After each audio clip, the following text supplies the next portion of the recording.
Greetings. Demetrius here. Broken Masamune. I think we're recording. Yep, didn't crash. Okay, I'm here for another Sony Vegas tutorial.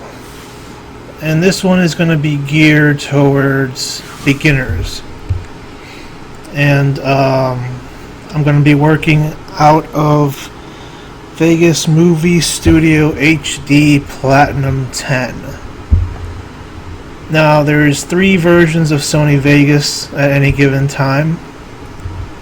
I'm not even sure what they're calling them now. I believe they go Movie Studio Platinum nowadays, and Movie Studio, and then Vegas. Movie Studio Platinum is kind of the middle of the road, the mid-grade of the bunch, and it's the best value in my opinion by far. The Pro version is really expensive, and honestly, yeah, it can do a lot, but you know, Platinum can do 85% of what Pro can do, so the disparity in price is a little ridiculous in my opinion. Movie Studio, the lowest version, I mean, it can do a lot too. I've never actually used it, to be honest, but honestly I think most people should buy Platinum. I mean, you're not going to save much money if you go with Movie Studio. The nice thing about Sony Vegas software is it works on computers that aren't super powerful, and it works pretty well. It's fairly affordable, and it can do a lot for what you pay. So I really like it. I've been using it since 2007, and I really haven't wanted to switch to any other NLE program, video editor, non-linear editing, whatever you want to call it. So I'm going to be going through some of the basic functions, and we'll just see where it goes. If you look over here, this is what your program usually looks like when you first get it. You open it up. It's going to look something like this. This is the default layout. Now if you have Sony Vegas Platinum 13, that's going to look a little bit different. I'd show it to you, but my free trial expired. I really don't like what they did with the user interface. They designed it to be usable on tablets, so they made all the buttons huge, and you can't edit the layout of them at all anymore, which I think is just terrible. Pro 13, they didn't do that, thank God.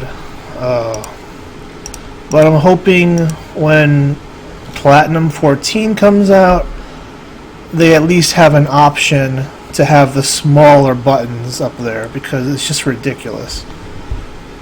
So, what do we have here? So this is the newer setup, the one I don't like. I don't like the timeline down here because I'm just used to the old arrangement. So I'm gonna go to options, preferences, gonna go to display, and I'm gonna uncheck this button where it says display timeline at the bottom of the main window. That's just for me. This is just what I'm used to. It makes no difference really. It might even be better to have it the other way, because more of the buttons are chunked together, which is probably why they did it to begin with. Another thing you can do, kind of a classic setting here, I believe, over here where it says use Vegas color scheme, you can uncheck that. Oh, yeah. Well, it makes it look a lighter shade of gray. Okay, I don't want to do it right now. Some people, like, you see when you press a button, some people don't like that contrast. It's just unbearable. So they prefer the lighter look of the program, which is fine. Now, if you're using 10 or up, you've got this.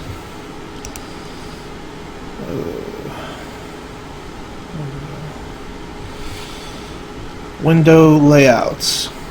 Basically, this stuff isn't set in stone. You can rearrange it, and you can save certain setups for whatever reason. And if you want to rearrange things, you can click and drag. You can grab over here, move this out. So this is the trimmer. A lot of people don't like using the trimmer. It's for mostly for editing video clips or picking a certain part of a video clip out and say dragging it onto the timeline. Honestly, I can't work without it. I don't know why so many people hate it. It can be set up this way, or it can be set up with more of a preview window here. So let's say I close this, and now it's just gone, right? It doesn't exist anymore. Well, if I right click on this video here and select open in trimmer, it pops back out. Personally, I like to combine the trimmer over here. Come on. And it becomes one of the tabs. So that's one thing you can do. You can make this bigger or smaller. The mixer, I'm not really sure what that does. I think it controls the volume on the entire project. I've never actually used it at all. So I usually just get rid of it, save a little space. And this is my preferred setup most of the time. Maybe make this a little smaller. You could also get rid of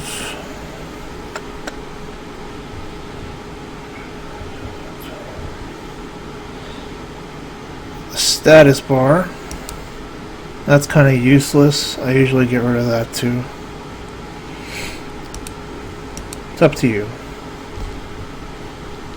The bigger your screen resolution is, the more space you have, so sometimes it's not a big deal. So over here you have your timeline. This is where you're going to be making your videos. If you're using Platinum 10, you have access to 10 total video tracks, which is more than enough for most people. If you're using 12 and up, I believe you have 20. Same with audio, 10 or 20. If you're using 9 or down, you have access to 4 of each, which is still pretty good and enough for most people, although if you use the program a lot, sometimes you'll run into an instance where it would be great to have more. I've never had a problem with 10 really, except when I'm trying to edit like some graphics, which is something I like to use Vegas for. I'll probably do a tutorial about that eventually. But if I'm just doing video editing, I've never, 10 has always been fine. 20, I mean, I don't think I'd ever have use of 20. I mean, if they're going to give you 20, they might as well just let everybody have unlimited video tracks like they do in Pro. I mean, what's the big deal? Okay, so what do we have here? So this lets you shrink your track and make it bigger again. Make more space for you to see what's going on. Sometimes that could be handy. You could name your tracks if you want. I've never actually done that, but it's there. This, let's say you've got this, so these are layered on top of each other. This mutes the track. Basically, you can't see anything. It doesn't exist while this is there. Mute, unmute. This mutes every other track. So every other video track doesn't exist, and you can only see this while this is down there. These are your compositing modes. You only have two. Source alpha you're going to be using most of the time. Multiply, it takes white and makes it transparent. So now you see it, now you don't. So like if you take some white text, you can see the red through it. And that could be used to do some kind of cool effects. Now you should probably, unless you make the track below it a compositing child, I believe it'll affect the whole timeline. Not too sure about that. Yeah. So like if this is not a compositing child, then you're not going to see that. And it's going to affect everything from here down. So just be aware of that. Or is it the parent or the child? Whatever. This can affect everything connected to it, which is not very useful on Platinum, but sometimes I find it useful with 3D compositing mode.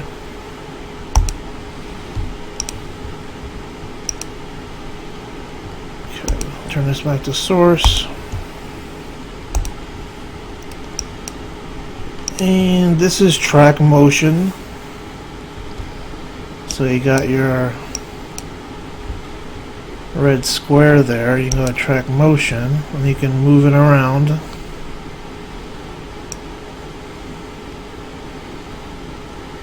It's very similar to pan crop. In fact, it's exactly the same as pan crop,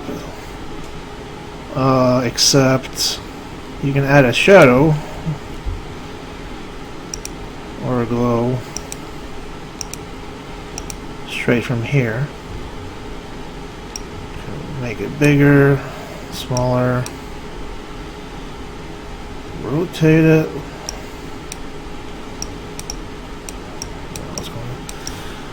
I'm not real big on track motion.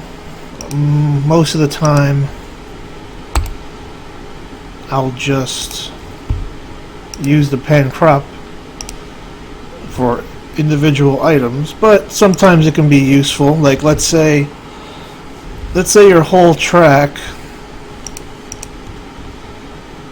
is going to be like a video, and it's going to be like one of those videos where you'll see on TV and what is going on here. I broke it. Store view or store blocks. Is that good? Okay, so let's say it's one of those videos where you'll just have it shrunken off in the corner somewhere. So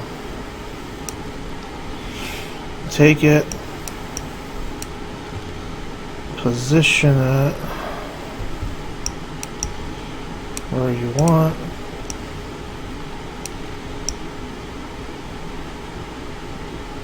Let's say here. And now everything you put on here is going to be like that. So that could be useful for some people rather than going into the pan crop menu and doing it individually for everything. just going to delete this track. Alright, now as for your soundtracks, it's similar. You can name it. This has to do with like stereo sound. Decibels can make the audio louder.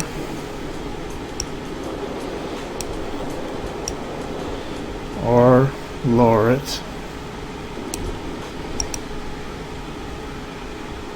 This is for special effects that we might have on our tracks. Speaking of special effects, there is, I think, 3 levels of special effects. You got a special effect that, let's say, red only. I'm sticking it on this video clip. Makes it red. Alright, that's great.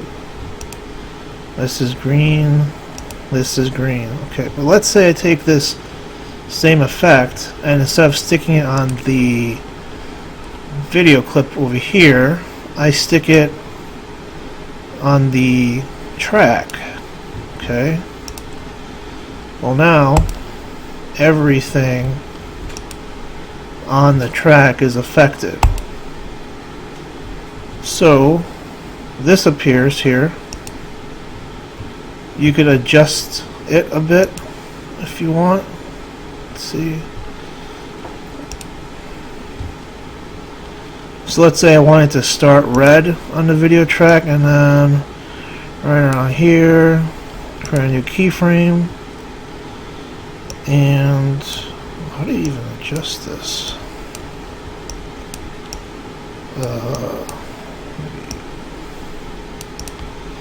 Less red.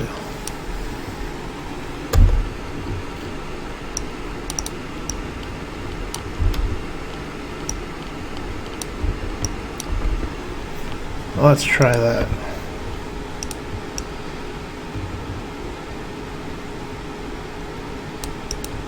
Yeah, I don't even know how to adjust that, but trust me, you can adjust most effects pretty easily. If you want to get rid of the effect from the track, you can go here and click this, or you could just uncheck it and now disable it.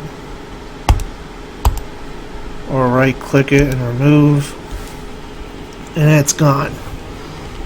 So level 1, media specific. Level 2, track. And there's one more level which is not really recommended most of the time, but let's say you take, let's get rid of this real quick again.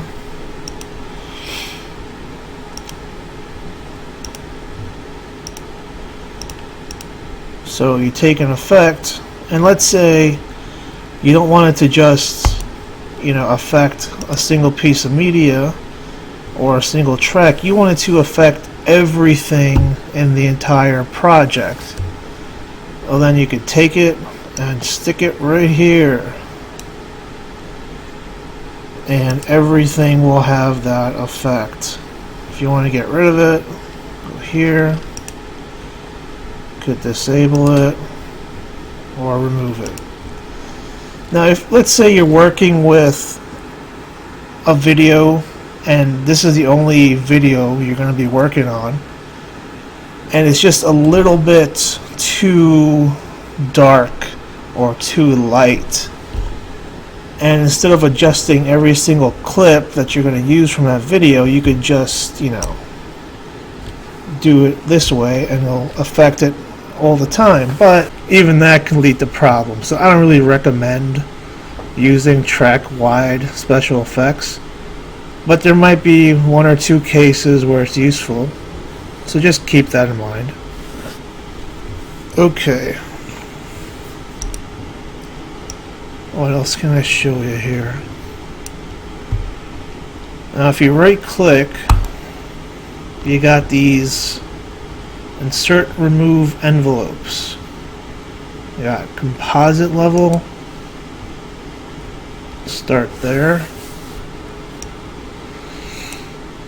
Now composite level is sort of like the alpha channel or the opacity. If you were to take a clip and you can just drag this down. Oh, no. Come on. Killing me here. If you were to drag from the top of a clip down, you can reduce the opacity of that clip. Basically, you can see through it, more or less. 100% is you can't see through it at all. And if you bring it down to 0, you can see through it totally. Now, one of the limitations of this is you can't really do it gradually. Well, you could fade in a little bit, but that's going to start you from 0 visibility. So let's say you want to do this more gradually. So one thing you could do is you could use the composite envelope. What you do is you click on here, right click, and you add a point. And you add another point, and you add another point. And now I could drag this down a little bit, and it reduces the opacity and it brings it back. In case you can't see it. This has its uses. I haven't really used it all that much, but it's there. And then you got fade to color, which is I find to be just about useless. I don't really know what the point of this one is, but what you can do is select some colors. Alright, blue for top.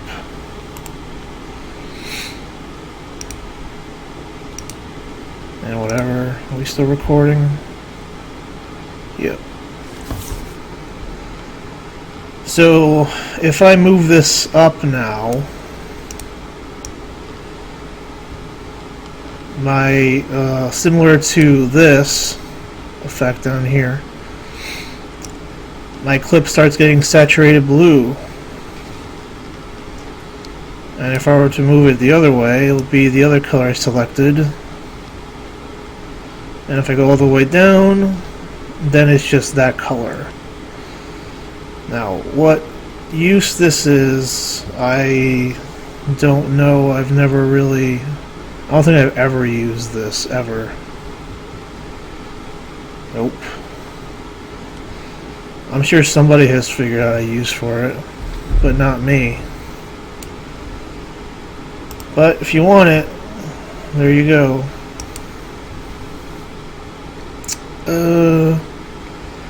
So let's say you want to record some audio. You can do that. I'm not going to do that, but you click this. You click where you're going to save it. Hello. As you can see, it's reacting to my voice, but I don't want to try recording because it might affect the program I'm using right now to record this right now. But if you want to record, you arm your track like this, and you push this button here, and this will start moving and you'll be recording. And as soon as you stop, it'll save that file into a clip. Alright. So that's basics over here on your timeline. There's a bunch of stuff up here. Automatic crossfades, for instance. Let's say you've got two files here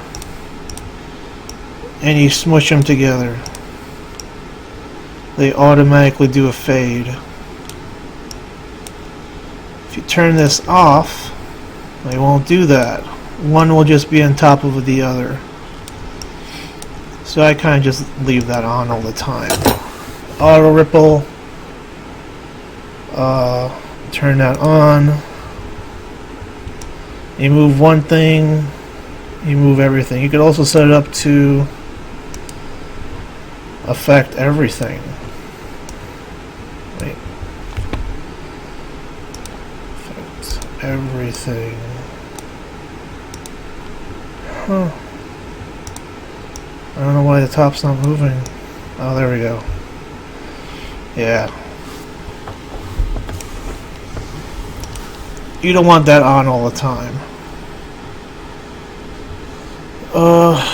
Envelope edit tool. I guess maybe it makes this easier. Selection tool. Helps you select multiple tracks, I guess. This is... Over here you could plus or minus the size of your tracks over here. And I believe that just lets you do that on a grand scale. Yeah, I'm not real fond of that one.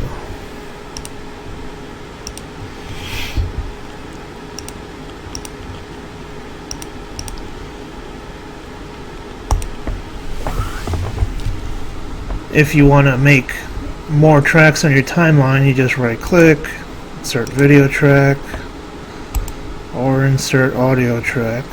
You can right click, pick duplicate track, and I'll copy everything.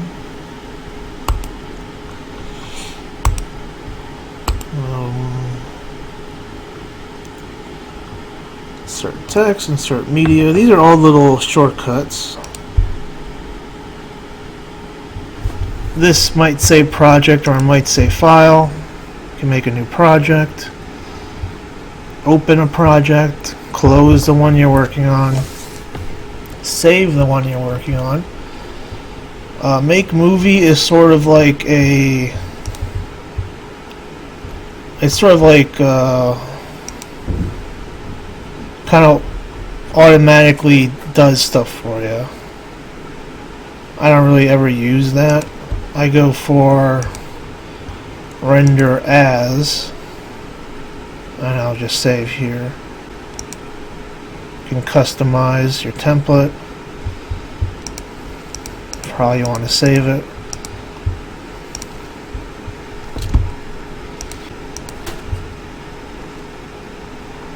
Import media is how you add stuff to your project, or you could use the Explorer, but it's kind of clunky even in the newer versions. 90% of the time I just use the import media.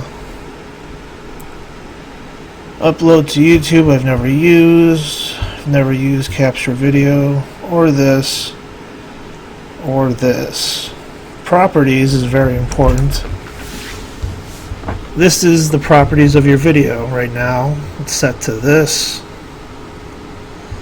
Now one thing that I want to show you is this right here. Full resolution rendering quality good.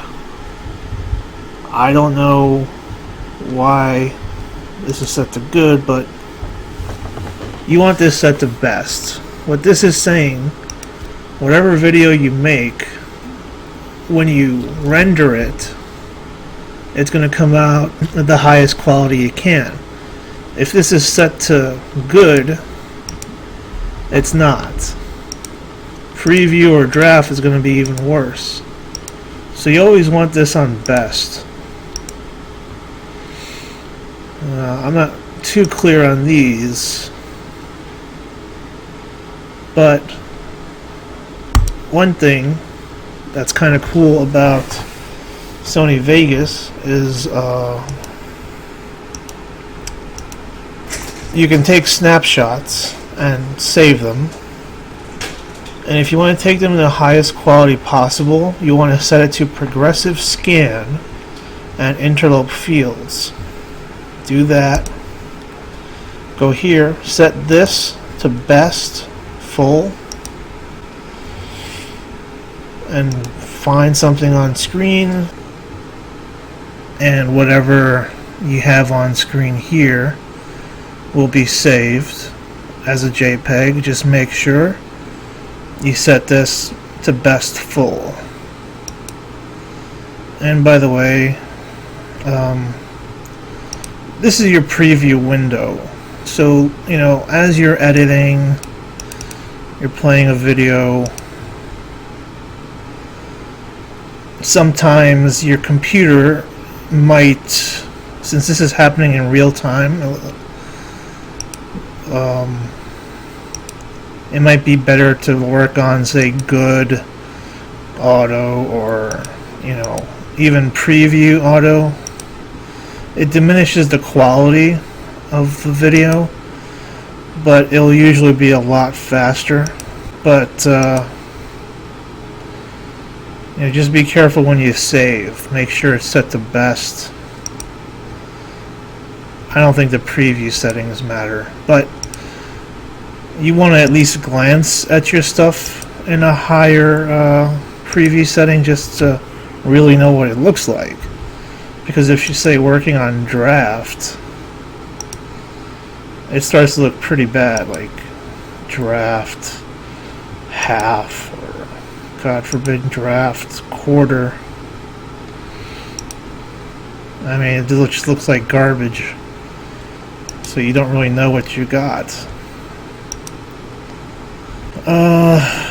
Down here are your tabs. Trimmer we talked about.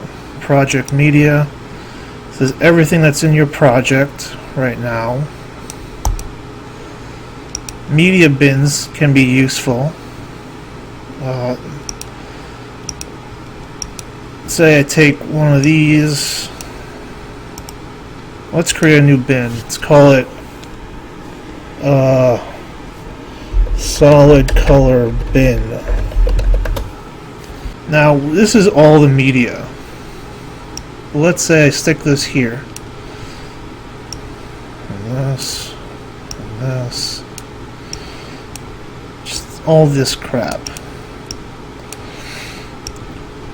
It still exists here because this is everything.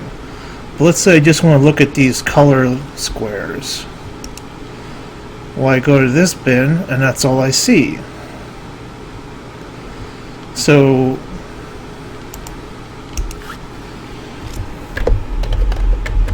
if you have a large project with lots of elements to it, so let's say this is just video.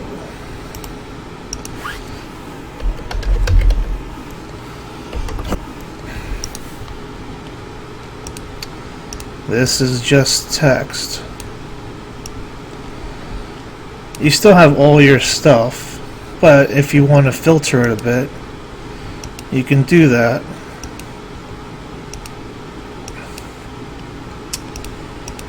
This is only useful on larger projects though. Most of the time you don't really need it. It's very similar to Windows. Yeah. You can play this like this as well.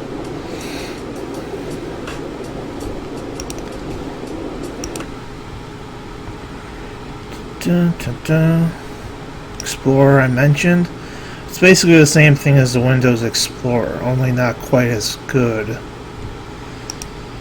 Transitions are your transition effects.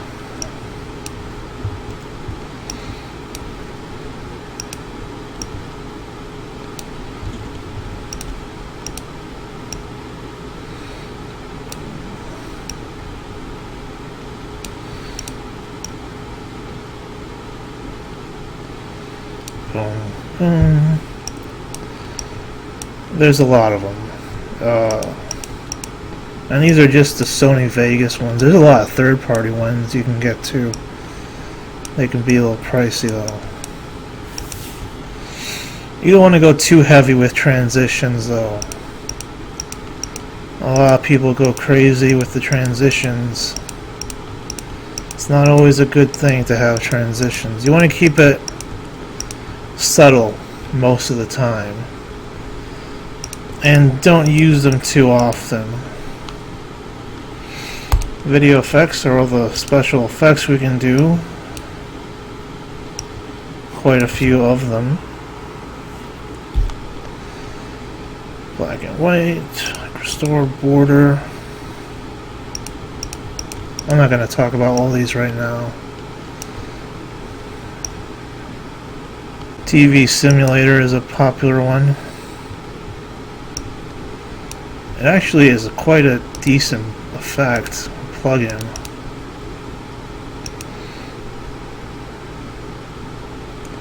Now granted, I don't like that effect too much. It's a great static effect, but the effect can be used lots of different ways. It's a good one.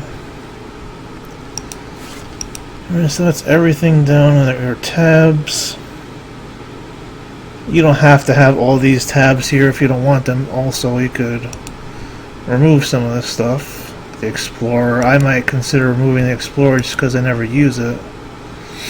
You know. Alright, that's pretty much a rundown of most of the things here in the user interface. I hope that was a little bit helpful. These are your undo, redo buttons. Those are pretty handy.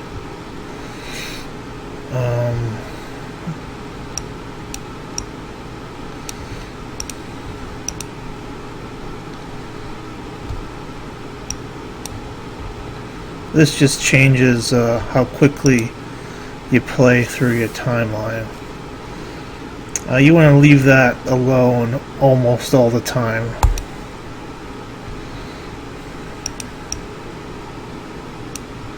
Yeah. Alright guys, that's about it for me. And I hope this helped. And I'll see you in another video. Have a good day.